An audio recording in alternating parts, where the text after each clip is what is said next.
Hi friends, welcome back. ஒரு wise person அவரோட டிசைபிள்ஸோட வாழ்ந்துட்டுருக்காரு. டிசைபிள்ஸில் ஒருத்தரோட சிஸ்டருக்கு வெட்டிங் வருது. அப்போது அவரை இன்வைட் பண்ணுறாங்க. அப்போது வைஸ் சொல்கிறாரு, மேரேஜ் அப்போ எனக்கு ரிமைண்ட் பண்ணுங்கள் அப்படின்னு சொல்கிறாரு.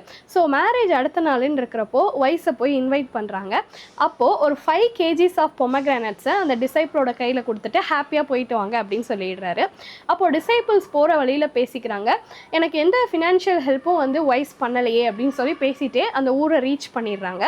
அந்த டிசைபிளோட ஊர் ஒரு டெசர்ட் பிளேஸாக இருக்காங்க, எந்த கிராப்ஸும் இல்லை, பிளான்டேஷன்ஸும் இல்லாத ஒரு இடமா இருக்குது. அப்போது அந்த ஊரோட கிங்கோட டாட்டருக்கு ஒரு டிசீஸ் இருக்குது.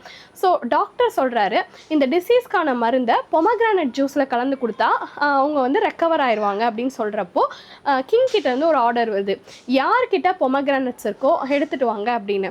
ஸோ டிசைபிள்ஸ் எடுத்துகிட்டு போய் கிங் கிட்ட கொடுத்துட்றாங்க. அதே மாதிரி அவங்க அந்த மெடிசனை அந்த பொமக்ரானட்ஸை ஜூஸ் பண்ணி கொடுக்குறாங்க. அந்த பிரின்சஸும் சுகமாயிடுறாங்க.